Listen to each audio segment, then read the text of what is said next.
प्रेम से बोलिए विष्णु भगवान की जय।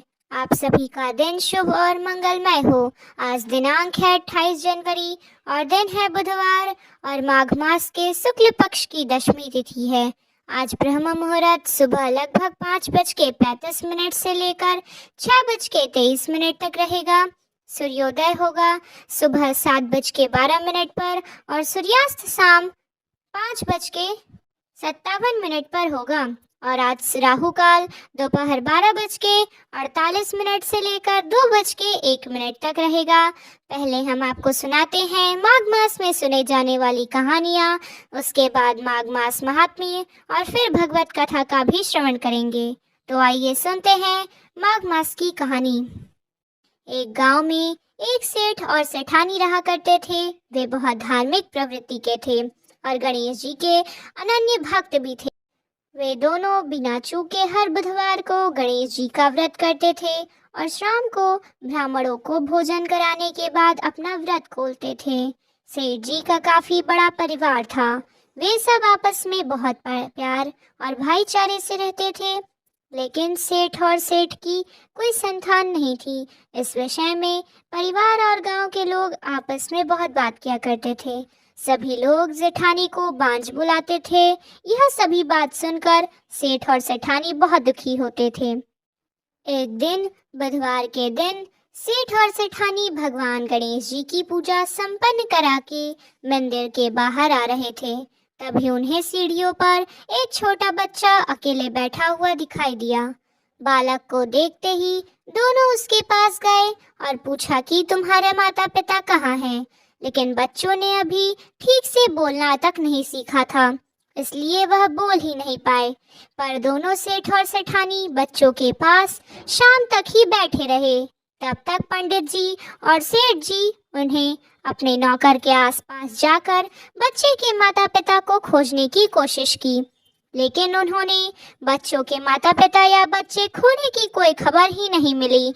फिर पंडित जी ने सेठ और सेठानी का यह बच्चा अपने घर ले जाने के लिए कह दिया और साथ में यह भी कहा कि अगर बच्चों के माता पिता यहाँ आते हैं तो मैं स्वयं उन्हें आपके पास ले आऊँगा। तब सेठ और सेठानी की खुशी का ठिकाना न रहा। वे दोनों खुशी खुशी उस नन्हे बालक को अपने साथ घर ले आए। सेठ जी ने बच्चे का नाम अपने आराध्य श्री गणेश भगवान जी के नाम पर गणेश रखा और बड़े ही प्रेम और दुलार इसका पालन और पोषण करने लगे। कुछ ही दिनों के बाद उसी गांव में एक बहुत बड़ा ठग पति पत्नी आए।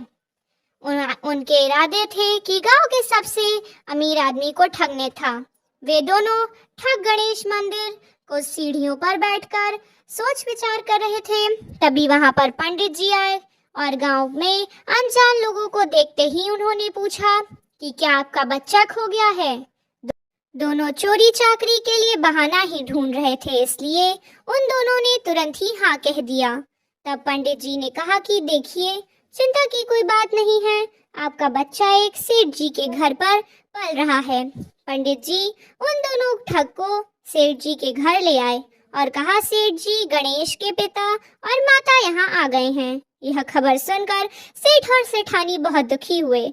सेठ उन दोनों पति पत्नी को एक रात के लिए अपने अतिथि गृह में ठहराया। अब वह दोनों ठग सिर्फ मौके की फिराक में थे। फिर उसी रात सभी लोगों के सो जाने के बाद वे दोनों ठग एक एक करके सभी कमरों की तलाशी करने लगे। फिर वे दोनों तिजोरी वाले कमरे में पहुंच गए। छानबीन के वक्त होने वाली छोटी मोटी आवाजों से सेठ जी का एक नौकर जग गया और आवाज की दिशा में तिजोरी वाले कमरे के नजदीक आ गया। उसने छुपके से अंदर जब झांक कर देखा तो दोनों ही मेहमान कीमती सामान चुरा रहे थे। नौकर ने यह देखते ही धीरे से उस कमरे की बाहर कुंडी लगा दी और जोर से चोर चोर बुलाकर पूरे घर में हल्का मचा दिया। और शोरगुल की आवाज सुनते ही घर के सभी लोग इकट्ठा हो गए। तब सेठ जी उन दिनों और चोर पति पत्नी को कमरे से बाहर निकाला और सुबह ही पंचायत में हाजिर कर दिया। सेठ जी ने सरपंच जी को पूरा मसला बताया और कहा कि हे सरपंच जी, यह दोनों जो चोर हैं, अब हम पुत्र गणेश को इन दोनों को नहीं देंगे। लेकिन वे दोनों ठग पति पत्नी अपनी जिद पर अड़े रहे और बच्चों को ले जाने के लिए जिद करने लगे। सरपंच जी इस गंभीर समस्या का तोड़ निकाले। उन्होंने सेठानी और दूसरी औरत को गणेश के सामने खड़ा कर दिया और कहा कि जिसके भी आंचल से दूध की धार गणेश के मुंह में जाएगी वह बालक गणेश के ही पास जाएगा। फिर दोनों अपने अपने आंचल मुंह के सामने फैलाकर खड़ी हो गईं। सेठानी जी मन ही मन भगवान गणेश के नाम का जाप कर रही थी। देखते ही देखते गणेश भगवान की कृपा से सेठानी की आंचल से दूध की धार गणेश जी के मुंह में गिरी और इस तरह बालक गणेश और सेठानी के साथ हमेशा के लिए रहने लगा। और उन दोनों ठगी पति पत्नी को राजा के सिपाहियों ने गिरफ्तार कर लिया और उन्हें कैद खाने में डलवा दिया। इस तरह निसंतान सेठ और सेठानी को भगवान श्री गणेश की कृपा से एक पुत्र की भी प्राप्ति हुई। तो प्रेम से बोलिए गणेश भगवान की जय। 23वां अध्याय श्रवण करें, उससे पहले हाथ जोड़कर प्रार्थना करें। लोमश ऋषि कहने लगे कि जिस पिशाच को देवद्युति ने मुक्त किया है वह पहले द्रविड़ नगर में चित्र नाम वाले राजा था। वह बड़ा शूरवीर और सत्यपरायण तथा पुरोहितों की आगे करके यज्ञ आदि करता था। दक्षिण दिशा में उसका राज्य था और उसके कोष धन से भरे हुए थे। उसके पास बहुत से हाथी घोड़े और रथ थे और वहां अत्यंत शोभा को प्राप्त हो रहा था। बहुत सी स्त्रियों के साथ क्रीड़ा करता था और अनेक यज्ञ उसने किए भी थे। वह नित्य अतिथियों की पूजा करता था और शस्त्र विद्या में निपुण था। ब्रह्मा विष्णु महेश तथा सूर्य की पूजा सदैव किया करता था। वह जंगल में भी स्त्रियों से घिरा हुआ क्रीड़ा ही किया करता था। एक बार वह पाखंडियों के मंदिर में गया और वेदहीन भस्म लगाए महात्मा बने हुए पाखंडियों से उस राजा की बातचीत हुई। पाखंडियों ने कहा कि हे राजन, शैव धर्म की महिमा सुनो। इस धर्म के प्रभाव से मनुष्य पाप को काटकर मुक्त हो जाता है। सब वर्णों में शैव मत ही मुक्ति देने वाला है। शिव की आज्ञा के बिना दान यज्ञ और तप से कुछ नहीं बनता। शिव का सेवक होकर भस्म धारण करने जटा रखने से ही मनुष्य मुक्त हो सकता है। जटा धारण करने तथा भस्म लेपने से मनुष्य शिव के समान हो जाता है। इसके बराबर कोई पुण्य नहीं है। जटा भस्म धारण किए हुए सभी योगी शिव के सदृश होते हैं। अंध, जड़, नपुंसक तथा मूर्ख सब जटा से ही पहचाने जाते हैं। शूद्र वर्ण के शैव भी पूजनीय हैं। विश्वामित्र क्षत्रिय होकर तब से ब्राह्मण हो गए। वाल्मीकि चोर होकर उत्तम ब्राह्मण हो गए। अतएव शिव पूजन में किसी बात का विचार नहीं है। तब से ही ब्रह्म तब प्राप्त होता है, जन्म से नहीं। इसी कारण शिव का दर्शन उत्तम है तथा शिव के सिवाय दूसरे देवता का पूजन भी न करें। शिव तपस्वी को विष्णु का त्याग करना चाहिए। विष्णु की मूर्ति का पूजन नहीं करना चाहिए। विष्णु के दर्शन से शिव का द्रोह उत्पन्न होता है और शिव के द्रोह से रौरव आदि नरक मिलते हैं। इसी से भव सागर से पार होने के लिए विष्णु का नाम भी लेना चाहिए। और शिव भक्त निशंक होकर जो शिव से प्रेम करता है वह कैलाश में वास करता है, इसमें कुछ संदेह नहीं है। इस धर्म का पालन करने वाले को भी कभी नाश नहीं होता। इस पाखंडी के ऐसे वचन सुनकर राजा ने मोह में आकर उनका धर्म ग्रहण कर लिया और वैदिक धर्म को त्याग कर दिया। वह श्रुति, स्मृति और ब्राह्मणों की निंदा करने लगा। उसने अपने घर के अग्निहोत्र को बुझा दिया और धर्म के कार्य भी बंद कर दिए। विष्णु की निंदा और वैष्णवों से द्वेष करने लगा और बोला, कहाँ है विष्णु, कहाँ देखा जाता है, कहाँ रहता है, किसने देखा है। और जो लोग नारायण का भजन करते थे उनको दुख देता था। पाखंडियों का मत ग्रहण कर राजा वेद, वैदिक धर्म, व्रत, दान और दानियों को नहीं मानता था। अन्याय से दंड देता। वह कामी राजा सदा स्त्रियों के समूह से घिरा रहता और क्रोध से भी भरा रहता था। गुरु तथा पुरोहितों के वचनों को नहीं मानता था। पाखंडियों पर विश्वास करता हुआ उनको गांव, हाथी घोड़े और सुवर्ण आदि देता था। उनके सब कार्य करता था। भस्म धारण करता और मस्तक पर जटा रखता था। और जो कोई विष्णु का नाम लेता उसको मृत्यु दंड दिया जाता। वह ढिंढोरा उसने पिटवा दिया था।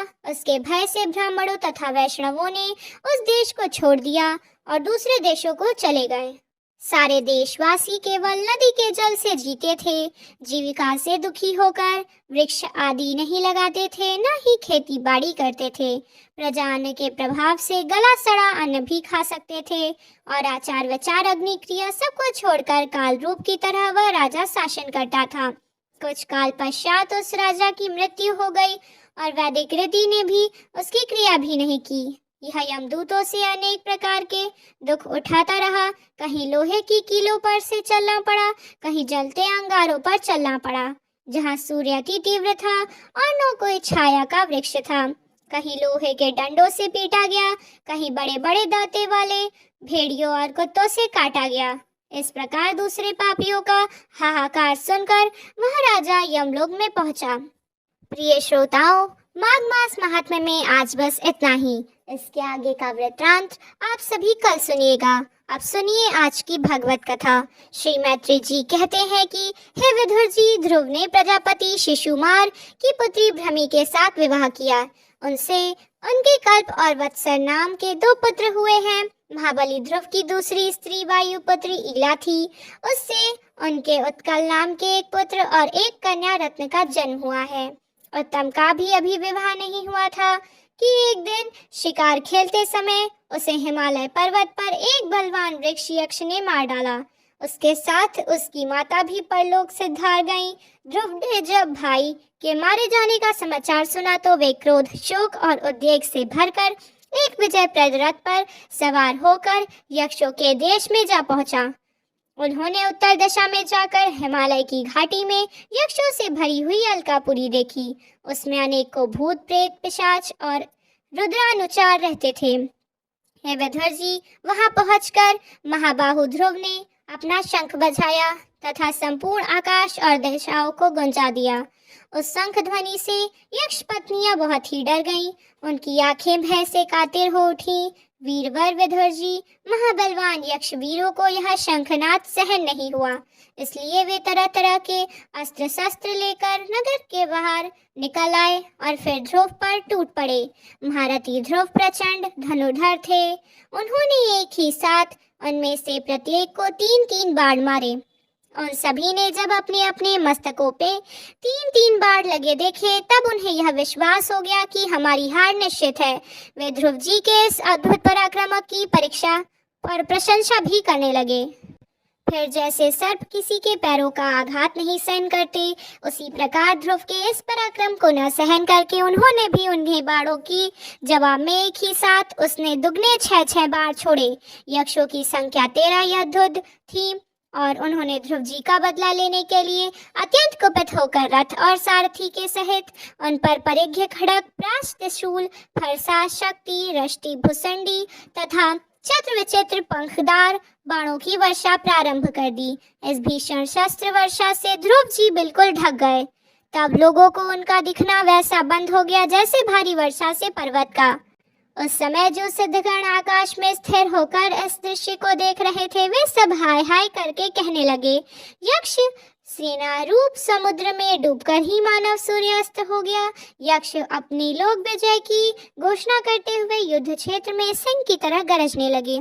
इसी बीच में ध्रुव जी का रथ एकाएक वैसे ही प्रकट हो गया जैसे कोहरे में से सूर्य भगवान भी निकलते हैं। ध्रुव जी ने अपने दिव्य धनुष की टंकार करके शत्रुओं के दिल दहला दिए और फिर प्रचंड बाणों की वर्षा करके उनके अस्त्र शस्त्रों को इस प्रकार छिन्न भिन्न कर दिया जैसे आंधी बादलों को तितर बितर कर डालती है। उनके धनुष से छूटे हुए तीखे तीर यक्ष राक्षसों के कवचों को भेद कर इस प्रकार उनके तीर शरीरों में घुस गए जैसे देवराज इंद्र के छोड़े हुए वृक्ष पर्वतों में प्रवेश करते हैं। और विदुर जी महाराज ध्रुव के बाणों से कटे हुए यक्षों के सुंदर कुंडल मंडित मस्तकों से सुनहरे ताल वृक्ष के समान झांगों से वलय विभूषित बहुओं से हार और भुजबंद और मुकुट से और बहुमूल्य पगड़ियों से पटी हुई वे मन के लुभाने वाली समर भूमि बड़ी शोभा पा रही थी। जो यक्ष किसी प्रकार बचे रहे हैं वे क्षत्रिय प्रवर ध्रुव जी के बाणों से प्रायः अंग अंग छिन्न भिन्न हो जाने के कारण युद्ध क्रीड़ा के सिंह से परास्त हुए गजराज के समान मैदान छोड़कर भाग गए। नरश्रेष्ठ ध्रुव जी ने देखा कि उस विस्तृत रणभूमि में अब एक भी शत्रु अस्त्र शस्त्र लिए उनके सामने नहीं है, तो उनकी इच्छा अलका रूपी और देखने के लिए हुई, किंतु वे पुरी के भीतर नहीं गए। यह मायावी क्या करना चाहते हैं, इस बात का मनुष्य को पता नहीं लग सकता था। सारथी ने इस प्रकार कहकर वे उस विचित्र रथ पर बैठे रहे थे तथा शत्रु के नवीन आक्रमण की आशंका से सावधान हो गए। इतने में ही उन्हें समुद्र की गर्जना के समान आंधी का भीषण शब्द सुनाई दिया। एक ही क्षण में सारा आकाश मेघमाला से घिर गया। सब ओर से भयंकर गड़गड़ाहट के साथ बिजली चमकने लगी। निष्पाप विधुर जी उन बादलों से खून, कफ, बिच्छे और मूत्र और चर्बी की वर्षा करने लगे और ध्रुव जी ने आगे आकाश से बहुत ढड़ करने लगी। फिर आकाश में एक पर्वत दिखाई दिया और सभी दिशाओं में पत्थरों की वर्षा के साथ गधा, परीख, तलवार और मूसल गिरने लगे। उन्होंने देखा कि बहुत से सर्प ब्रज की तरह फुफकार कर मारते हुए रोषपूर्ण नेत्रों की आग से चिंगारियां उगलते आ रहे हैं। झुंड के झुंड मतवाले हाथी, सिंह और बाघ भी दौड़े चले आ रहे हैं। प्रलय काल के समान भयंकर समुद्र अपनी उथल तरंगों से पृथ्वी को सब ओर से डुबाता हुआ बड़ी भीषण गर्जना के साथ उनकी ओर बढ़ रहा है। क्रूर स्वभाव असुरों ने अपनी आसुरी माया से ऐसे ही बहुत से कौतुक दिखलाए जिनसे कायरों के मन कांप रहे थे। ध्रुव जी पर असुरों ने अपनी दुस्तर माया फैलाई है, यह सुनकर वहां कुछ मुनियों ने आकर उनके लिए मंगल कामना की है। मुनियों ने कहा, उत्तानपाद नंदन ध्रुव, शरणागत भयभंजन शंखपाणि और भगवान नारायण तुम्हारे शत्रुओं का संहार करें। भगवान का तो नाम ही ऐसा है जिसके सुनने और कीर्तन करने मात्र से मनुष्य दुस्तर मृत्यु के मुख से अनायास ही बच जाता है। उस बाण के चढ़ाते ही यक्षों द्वारा रची हुई नाना प्रकार की माया उसी क्षण नष्ट हो गई। जिस प्रकार ज्ञान का उदय होने पर अविद्यादि कलेष्ट नष्ट हो जाते हैं, ऋषिवर नारायण के द्वारा आविष्कृत उस अस्त्र को धनुष पर चढ़ाते ही उससे राजहंस से पक्ष और सोने के फल पाले बड़े तीखे बाण निकले और जिस प्रकार मयूर के कराव करते वन में घुस जाते हैं, उसी प्रकार भयानक साय साय शब्दों करते हुए वे शत्रु की सेना में घुस गए। उन तीखीदार वाले बाणों ने शत्रुओं को बेचैन कर दिया। तब उस रणांगन में अनेकों यक्षों के अत्यंत कुपित होकर अपने अस्त्र शस्त्र संभाले और जिस प्रकार गरुड़ के छेड़ने से बड़े बड़े सर्प फन उठाकर उनकी ओर दौड़ते हैं, उसी प्रकार वे इधर उधर से ध्रुव जी पर टूट पड़े। उन्हें सामने आते देख ध्रुव जी अपने बाणों द्वारा उनकी भुजाएं, जंघा और कंधे पर उधर आदि अंग प्रत्ययों के छिन्न भिन्न कर दिया। उन्हें उस सर्वश्रेष्ठ लोक अर्थात सत्यो लोक में भेज दिया जिसमें उदर्वरेता मुनिगण सूर्य देव का मंडल का भेदन कर रहे थे। अब उनके पितामह स्वयंभू मनु ने देखा कि विचित्र रथ पर चढ़े हुए ध्रुव अनेकों निरपराध यक्षों को मार रहे हैं। उन्हें बहुत दया आई। वे बहुत से ऋषियों को साथ लेकर वहां आए और अपने पौत्र ध्रुव को समझाने लगे। मनु जी इस प्रकार कहने लगे कि बेटा बस करो, अधिक क्रोध करना ठीक नहीं है। यह पापी नरक का द्वार है, इसी के वशीभूत होकर तुमने इस निरपराध यक्षों का वध किया है। हे तात, तुम जो निर्दोष यक्षों के संहार पर उतर रहे हो, यह हमारे कुल के योग्य कर्म नहीं है। साधु पुरुष इसकी बड़ी निंदा करते हैं। बेटा तुम्हारा अपने भाई कर बड़ा अनुराग था, यह तो ठीक है, परंतु देखो तो उसके वध से संतप्त होकर तुमने एक यक्ष के अपराध करने से प्रसंगवश इतने की हत्या कर डाली। इस जड़ शरीर को ही आत्मा मानकर इसके लिए पशुओं की भांति प्राणियों की हिंसा करना यह भगवत सेवी साधुजनों का मार्ग नहीं है। प्रभु की आराधना करना बहुत कठिन है, परंतु तुमने तो लड़कपन में ही संपूर्ण भूतों के आश्रय स्थान श्री हरि का सर्वभूतात्म भाव से आराधना करके उनका परम पद प्राप्त कर लिया है। तुम्हें तो प्रभु भी अपना प्रिय भक्त समझते हैं तथा भक्त जन भी तुम्हारा आदर करते हैं। तुम साधु जनों के पथ प्रदर्शक हो, फिर भी तुमने ऐसा निंदनीय कर्म कैसे किया? सर्वात्मा श्री हरि तो अपने से बड़े पुरुषों के प्रति सहनशीलता, छोटों के प्रति दया, बराबर वालों के साथ मित्रता और समस्त जीवों के साथ ममता का बर्ताव करते हैं, और जिससे लिंग शरीर से छूटकर परमानंद स्वरूप को ही प्राप्त हो जाता है। बेटा ध्रुव देहादि के रूप में परिणत हुए पंचभूतों से ही स्त्री पुरुष का आविर्भाव होता है। फिर उनसे पारस्परिक समागम से दूसरे स्त्री पुरुष उत्पन्न होते हैं। हे पुरुष श्रेष्ठ, निर्गुण परमात्मा तो इनमें केवल निमित्त मात्र है। उसके आश्रय से यह कार्य कारणात्मक जगत उसी प्रकार भ्रमता रहता है जैसे चुंबक के आश्रय से लोहा काल शक्ति के द्वारा क्रमशः सत्वादि युगों में शोभ होने से लीलामय भगवान की शक्ति भी सृष्टि आदि के रूप में विभक्त हो जाती है। अतः भगवान अकर्ता होकर भी जगत का रचना करते हैं और संहार करने वाले न होकर भी इसका संहार करते हैं। सचमुच उन अनंत प्रभु की लीला सर्वथा चिंतनीय है। ध्रुवे काल स्वरूप अव्यय परमात्मा ही स्वयं अंत रहित होकर भी जगत का अंत करने वाले हैं तथा अनादि होकर भी सबके आदि करते हैं। वे एक ही जीव हैं जो दूसरे जीव को उत्पन्न कर संसार की सृष्टि करते हैं तथा मृत्यु के द्वारा मारने वालों को भी मरवा कर उसका संहार करते हैं। वे काल भगवान संपूर्ण सृष्टि में समान रूप से अनुप्रविष्ट हैं। उनका ना तो कोई मित्र पक्ष है और न ही कोई शत्रु पक्ष है। अपने अपने कर्मानुसार सुख दुख आदि फल भोगते हैं, परंतु वे स्वयं इन दोनों से रहित और अपने स्वरूप में स्थित हैं। महदादि अनेक शक्तियां भी उन्हीं से प्रकट हुई हैं, तो वे क्या करना चाहते हैं इस बात को तो संसार को भी कोई नहीं जानता। फिर अपने भूल कारण उन प्रभु को तो जानते ही कौन सकता है। बेटा ध्रुव, यह कुबेर के अनुचर तुम्हारे भाई को मारने वाले नहीं हैं।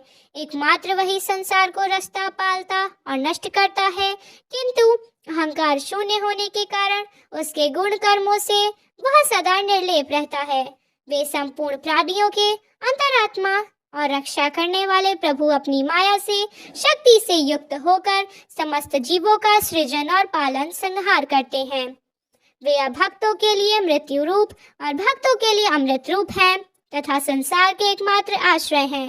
हे तात, तुम सब प्रकार उन्हीं परमात्मा की शरण लो। तुम 5 वर्ष की ही अवस्था में अपनी सौतेली माता के व्यंग बाणों से मर्माहत होकर अपनी माँ की गोद छोड़कर वन को चले गए थे। वहाँ तपस्या द्वारा जिन ऋषिकेश भगवान की आराधना करके तुमने त्रिलोकी से ऊपर ध्रुव पद प्राप्त किया है और जो तुम्हारे वैभवहीन सरल हृदय में वात्सल्यवश विशेष रूप से विराजमान हुए थे, उन निर्गुण अद्वितीय अविनाशी और नित्य मुक्त परमात्मा को अध्यात्म शक्ति और दृष्टि से अपने अंतःकरण में ही ढूंढो। भगवान तुम्हारा मंगल करें।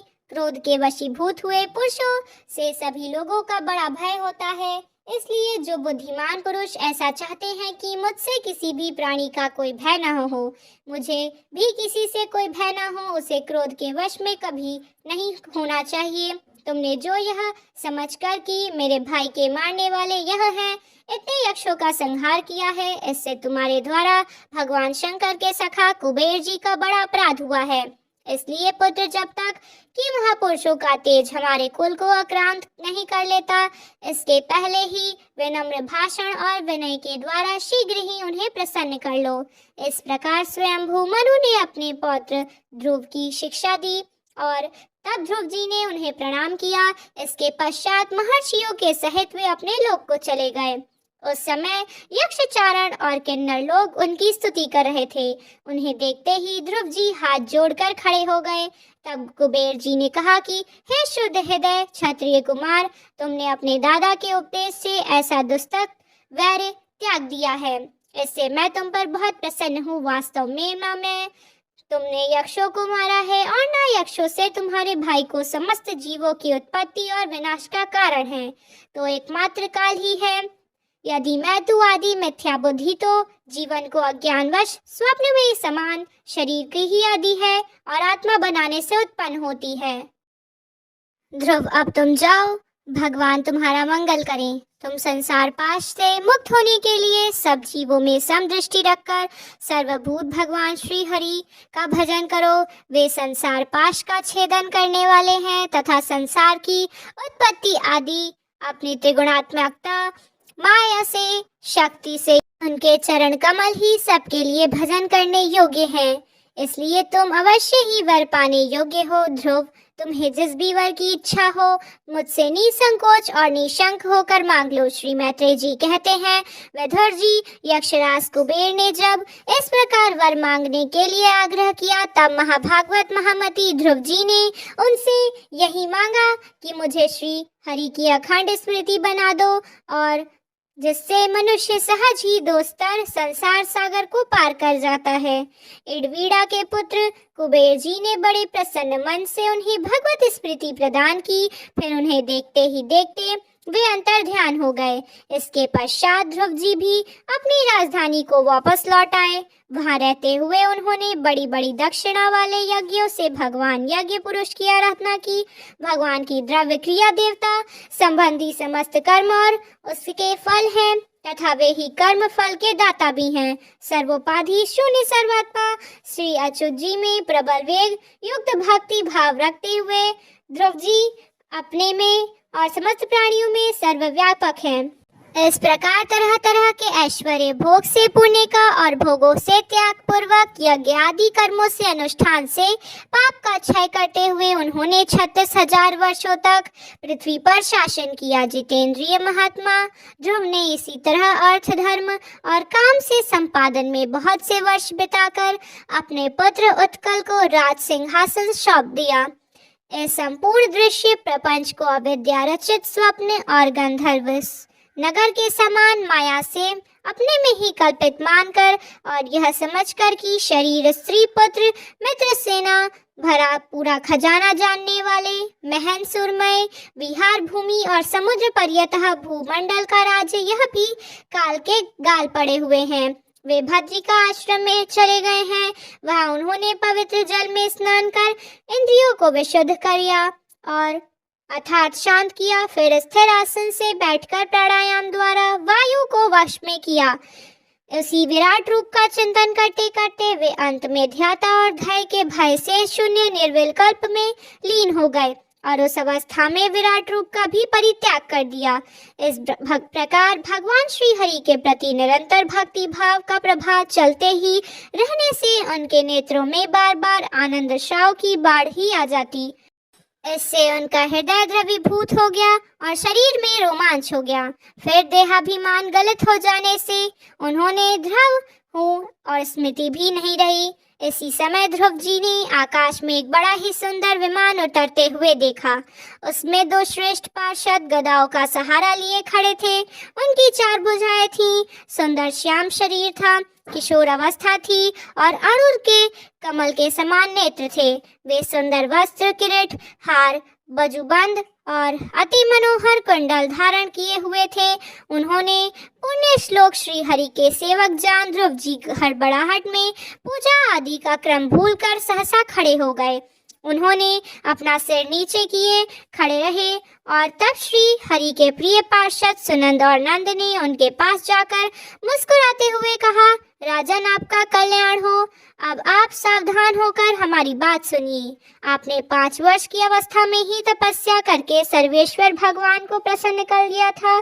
हम उन्हीं शंखपाणी भगवान विष्णु के सेवक हैं और आपको भगवान के धाम ले जाने के लिए आए हैं। आपने अपनी भक्ति के प्रभाव से विष्णु लोक का अधिकार भी प्राप्त किया है। वे नीचे से केवल उसे ही देखते रहे। सूर्य और चंद्रमा आदि ग्रह नक्षत्र और तारागण भी उनकी प्रदीक्षा करते थे। चलिए अब आप उसी विष्णु धाम में निवास करिए। प्रियवर, आज तक आपके पूर्वज तथा कोई उसी पद कर भी नहीं पहुंच सके। भगवान विष्णु का यह परम धाम सारे संसार का वंदनीय है। आप इस पर चढ़ने योग्य हैं। श्री मैत्रेय जी कहते हैं, भगवान के प्रमुख पार्षदों के ऐसे अमृतमय वचन सुनकर परम भागवत ध्रुव जी ने स्नान किया। फिर संध्या वंदन आदि नृत्य कर्म से निर्वृत्त होकर मांगलिक अलंकार आदि धारण किए और इसके बाद उस श्रेष्ठ विमान की पूजा और प्रदक्षिणा की और पार्षदों को प्रणाम कर स्वर्ण के समान कांत दिव्य रूप धारण कर उस पर चढ़ने को तैयार हुए। तब वे मृत्यु के सिर पर पैर रखकर उस अद्भुत विमान पर चढ़ गए। उस समय आकाश में धुंधुबी, मृदंग और ढोल आदि बजने लगे थे। श्रेष्ठ गंधर्व स्नान और गान करने लगे और फूलों की वर्षा आकाश में से ही होने लगी। नंद और सुनंदन ने ध्रुव के हृदय की बात जानकर उन्हें दिखलाया कि देवी सुनीति आगे आगे दूसरे विमान पर जा रही हैं। उन्होंने क्रमशः सूर्य आदि सभी ग्रह देखे। मार्ग में विमानों पर बैठे हुए देवता उनकी प्रशंसा करते हुए फूलों की वर्षा करते जा रहे थे। इस प्रकार उन्होंने अविचल गति प्राप्त की कि दिव्य धाम अपने ही प्रकाश से प्रकाशित है। इसी के प्रकाश से तीनों लोक प्रकाशित है। इसमें जीवों पर निर्दयता करने वाले पुरुष कभी भी नहीं जा सकते।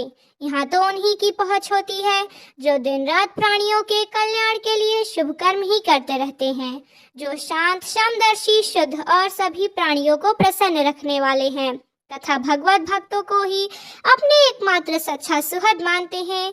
ऐसे लोग सुगमता से ही इस भगवत धाम को प्राप्त कर लेते हैं।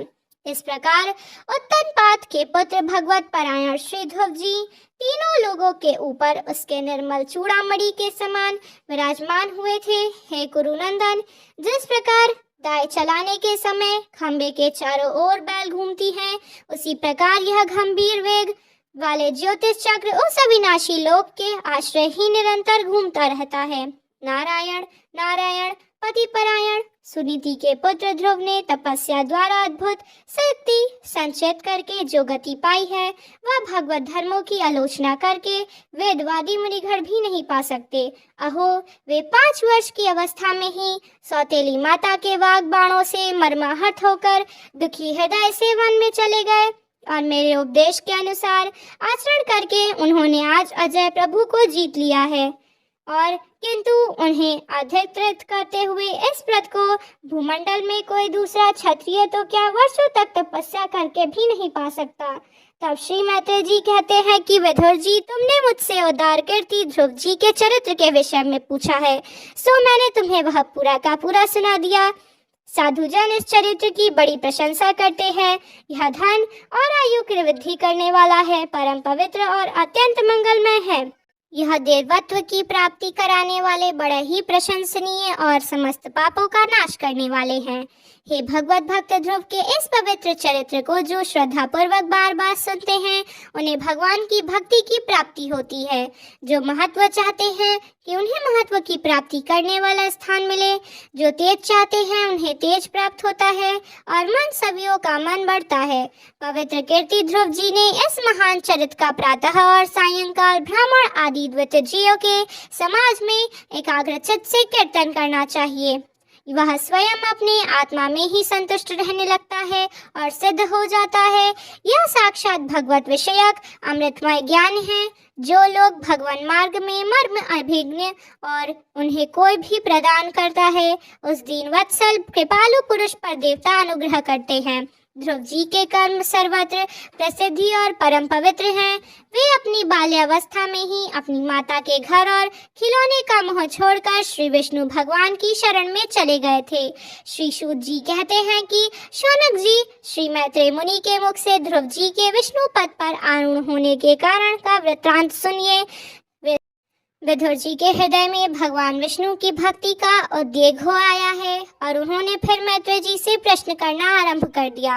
विदुर जी ने पूछा, हे भगवत परायण मुनि, यह प्रचेता कौन थे, किसके पुत्र थे, किसके वंश में प्रसिद्ध थे और उन्होंने कहाँ तक यज्ञ किया था। भगवान के दर्शन से कृतार्थ नारद जी परम भगवत थे और ऐसे मैं मानता हूँ कि उन्होंने पंचरात्र का निर्माण करके श्री हरि की पूजा पद्धति रूप क्रिया योग का उपदेश किया है। और जिस समय प्रचेतागण स्वधर्म का आचरण करते हुए भगवान यज्ञेश्वर की आराधना कर रहे थे, उसी समय भक्त प्रवर नारद जी ने ध्रुव का गुणगान किया था। हे ब्राह्मण, उस स्थान पर उन्होंने भगवान की जिन जिन लीला कथाओं का वर्णन किया था, वे सब पूर्ण रूप से मुझे सुनाइए। मुझे उन्हें सुनकर बहुत इच्छा है। और तब श्री मैत्रेय जी ने कहा कि विदुर जी, महाराज ध्रुव के वंश चले जाने पर उनके पुत्र उत्कल ने अपने पिता के सार्वभौम वैभव और राज्य सिंहासन को अस्वीकार कर दिया। वे जन्म से ही शांतितः और आसक्ति शून्य और समदर्शी तथा संपूर्ण लोकों को अपनी आत्मा में और अपनी आत्मा को संपूर्ण लोकों में स्थित करना चाहते थे। उसके अंतःकरण का वासना रूप मल अखंड योगाग्नि से भस्म हो गया। सब प्रकार के भेद से रहित प्रशांत ब्रह्म को ही वह अपना स्वरूप समझता था तथा अपनी आत्मा से भिन्न कुछ भी नहीं देखता था। वह अज्ञानियों को रास्ते आदि साधारण स्थानों से लिपट होकर आग के समान मूर्ख, अंधा, बहरा, पागल अथवा गूंगा सा प्रतीत होता था। वत्सर की प्रियसी भार्या स्वविवी के गर्भ से पुष्पाणा, तिग्मकेतु, वसु और जय नाम के 6 पुत्र उत्पन्न हुए थे। पुष्पाण के प्रभा और दोषा नाम की 2 स्त्रियां थीं। उनमें से प्रभा के प्रातः, मध्यंत और सायंगे 3 पुत्र हुए थे। दोषा के प्रदोष, निशित और व्यष्ट यह 3 पुत्र हुए। व्यष्ट ने अपनी भार्या पुष्कारिणी से सर्वतेज नाम का पुत्र उत्पन्न किया। उसकी पत्नी आकुति ने चक्षु नाम पुत्र उत्पन्न किया। चक्षुष मानवंतर में ही वही मनु हुआ था। चक्षु मनु की स्त्री नववाल से पुरुकृत और त्रितदुम्न, सत्यवान, ऋतव्रत, अग्निश्रोत्रम और अग्निरात्र, प्रदुमन, शिवी और उन्मुख यह सत्व 12 सत्ववणी बालक उत्पन्न हुए थे। उनमें उन्मुख ने अपनी पत्नी पुष्करणी से अंग, सुमना, ख्याति, क्रतु, अंगीरा और गए यह 6 उत्तम पुत्र थे। उन्होंने कुपित होकर वेन को श्राप दे डाला कि जब वह मारा गया तब कोई राजा न रहने के कारण लोक में लुटेरों के द्वारा प्रजा को बहुत कष्ट होने लगा। यह देखकर उन्होंने वेन की दाहिनी भुजा का मंथन किया, जिससे भगवान विष्णु के अंशावतार आदि सम्राट महाराज प्रभु प्रकट हुए। विदुर जी ने पूछा, हे ब्राह्मण महाराज, अंग तो बड़े शील संपन्न, साधु स्वभाव, ब्राह्मण, भक्त और महात्मा है। प्रजा का कर्तव्य है कि वह प्रजापालक राजा से कोई पाप अगर हो भी जाए तो उसका तिरस्कार न करे, क्योंकि वह अपने प्रभाव से 8 लोकपालों के तेज को धारण करता है। हे ब्राह्मण, आप भूत भविष्य की बातें जानने वालों में सर्वश्रेष्ठ हैं। मैं आपका श्रद्धालु भक्त हूँ। कृपा पूर्वक इन सभी का विस्तार पूर्वक वर्णन कीजिए। विदुर जी के आग्रह पर उन्मैत्रेय जी ने कहा, विदुर जी एक बार राजसी अंग के अश्वमेध यज्ञ का अनुष्ठान किए थे। उसमें वेदवाणी ब्राह्मणों के आहवन के करने पर देवता लोग अपने भाग लेने नहीं आए। तब ऋतज्ञों ने विस्मित होकर यजमान अंग से कहा, हे राजन, हम आहुतियों के रूप में आपका जो घृत आदि पदार्थ हवन कर रहे हैं उसे देवता लोग स्वीकार नहीं करते। हम जानते हैं कि आपकी होम सामग्री दूषित नहीं है। आपने उसे बड़ी श्रद्धा से जुटाया है तथा वेद मंत्र भी किसी प्रकार बलहीन नहीं है, क्योंकि उनका प्रयोग करने वाले ऋत्वज्ञ गण यथोचित और सभी नियमों का पूर्णतया पालन करते हैं। हमें तो ऐसी कोई बात नहीं दिखती कि इस यज्ञ में देवताओं का भी किंचित तिरस्कार हुआ है। फिर भी कर्माध्यक्ष देवता लोग अपना भाग क्यों नहीं ले रहे हैं? श्री मैत्रेय जी कहते हैं, ऋतज्ञों की बात सुनकर यजमान कहने लगे, अंग बहुत उदास हुए। तब उन्होंने याजकों की अनुमति से मौन तोड़कर सदस्यों से पूछा, हे सदस्यों, देवता लोग आवाहन करने पर भी यज्ञ में नहीं आ रहे हैं और ना सोमपात्र ही ग्रहण कर रहे हैं। आप बतलाइए। तब सदस्य गण कहने लगे कि हे राजन, इस जन्म में आपसे तनिक भी अपराध नहीं हुआ। हाँ, पूर्व जन्म का एक अपराध अवश्य है, जिसके कारण आप ऐसे सर्वगुण संपन्न होने पर भी पुत्रहीन हैं। आपका कल्याण हो, इसलिए पहले आप सुपुत्र प्राप्त करने का कोई उपाय कीजिए। यदि आप पुत्र की कामना से यज्ञ करेंगे, भगवान यज्ञेश्वर आपको अवश्य ही पुत्र प्रदान करेंगे। तब देवता लोग स्वयं ही अपना अपना यज्ञ भाग ग्रहण करके भक्त जिस वस्तु की इच्छा करता है उस वस्तु को मन में धारण करते उसकी आराधना कर रहे थे। उसी प्रकार उपासक को उसका फल भी प्राप्त हो रहा था। इस प्रकार राजा अंग को पुत्र प्राप्ति का निश्चय कर कृतज्ञों ने पशु के यज्ञ में रूप में रहने लगे। श्री भगवान विष्णु के पूजन के लिए पुरोडश नाम चरों समर्पण किया। अग्नि में आहुति डालते ही अग्निकुंड से सोने का हार और शुभ वस्त्रों से विभूषित एक पुरुष प्रकट हुए। वे स्वर्ण मात्र पात्र से ही सिद्ध खीर लिए हुए थे। उधार बुद्धि राजा अंग के याजकों की अनुमति से अपनी अंजलि में वह खीर ले ली और उसे स्वयं सूंघकर प्रसन्नता पूर्वक अपनी पत्नी को दे दिया। पुत्रहीना रानी ने वह पुत्र प्रयादिनी खीर खाकर अपने पति के सहवास से गर्भ धारण किया। उसे यथा समय उसके एक पुत्र हुए। वह बालक बाल्यावस्था से ही अधर्म के वंश में उत्पन्न हुआ। अपने नाना मृत्यु का अनुगामी था और राजा की पत्नी सुनीता भी मृत्यु की ही पुत्री थी, इसलिए वह भी अधिधार्मिक ही हुआ। वह दुष्ट बालक धनुष बाण चढ़ाकर वन में जाता और व्याघ्र के समान बेचारे भोले भाले हिरणों की हत्या करता था।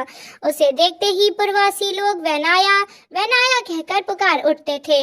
ऐसा कुड़ और निर्दयी था कि मैदान में खेलते हुए अपनी बराबरी के बालकों को पशुओं की भांति बलपूर्वक मार डालता। वन की ऐसी दुष्ट प्रकृति देखकर महाराज अंग ने उसे तरह तरह से सुधारने का प्रयास किया, परंतु उनके मार्ग पर लाने समर्थ नहीं हुए। उनसे ही बहुत बड़ा दुख हुआ कि वे मन ही मन कहने लगे कि जिन गृहस्थों के पुत्र नहीं हैं, जिन्होंने अवश्य ही पूर्व जन्म में श्री हरि की आराधना की होगी, इसलिए उन्हें कुपोत की करतूतों से होने वाले असह कलेश नहीं सहने पड़ते। जिसकी करनी से माता पिता का सारा सुयश मिट्टी में मिल जाए, उन्हें अधर्म का भागी होना पड़े, सबसे विरोध हो जाए, कभी न छूटने वाले चिंता मोल लेने पड़े और घर में भी बहुत दुखदाई हो, ऐसी नाम मात्र संतान के लिए कौन समझदार पुरुष ललचाएगा। वह तो आत्मा के लिए एक प्रकार का मोह बंधन ही है। मैं तो सपूत की अपेक्षा कपूत को ही अच्छा समझता हूँ, क्योंकि सपूत को छोड़ने में बड़ा कलेश होता है और कुपूत घर को तो नर्क बना देता है, इसलिए उससे बड़ी आसानी से छुटकारा हो जाता है। इस प्रकार सोचते सोचते महाराज अंग को रात में नींद भी नहीं आई। उनका मन गृहस्थी से विरक्त हो गया। वे आधी रात के समय बिछौने से उठे।